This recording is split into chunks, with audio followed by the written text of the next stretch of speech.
This is an update on my continued denial of cancer treatment. Yet another hospital appointment put off on November 18, 2022, after the last 4 appointments were missed or put off. By this point, it is clear Virginia prison officials and their collaborators at the Virginia State Hospital, the Medical College of Virginia, are not going to provide me treatment for my cancer. According to the warden here at Sussex 1 State Prison, I was scheduled to have a previously ordered PET scan performed on November 18, 2022, but it was rescheduled yet again. This time because the hospital supposedly ran out of medication needed to perform the scan, an implausible claim. For the 5th time, diagnostic tests or consults with doctors needed to determine my appropriate cancer treatment have been missed or rescheduled. With each passing day, my cancer condition worsens. The purpose of the PET scan is to determine to what extent my cancer has already spread.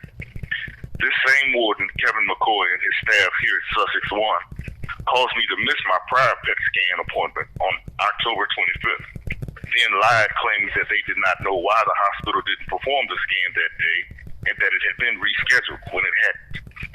I only learned later upon speaking to a nurse who wasn't in the know about the lies being told to me that the PET scan wasn't done on October 25th because the transporting guards got me to the hospital too late for the appointment, and that the appointment had not been rescheduled at all. There is clear collusion between Virginia prison officials and the staff at the state-run hospital to prevent me from receiving treatment for my cancer. That the medical staff at MCV work with Virginia prison officials to deny prisoners needed medical care is clear. In fact, Virginia Department of Corrections guards and administrators work at the hospital. This collusion was demonstrated in the case of another prisoner that I wrote about named Jackson Chavez, whose broken jaw went untreated by MCV.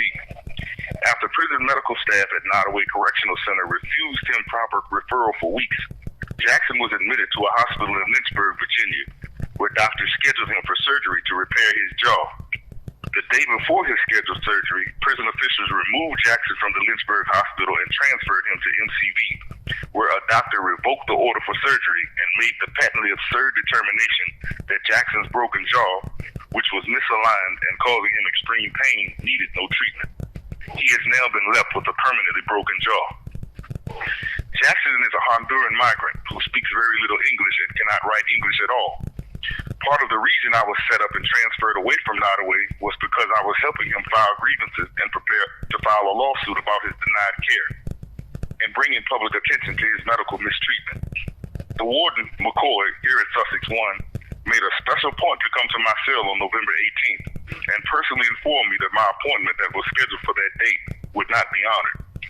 As I've mentioned, he and I have an extensive history, and I have written several reports about his racism, corruption, and abuses of prisoners when he worked as a guard and moved up the ranks because of his corruption at the notoriously abusive Red Onion State Prison.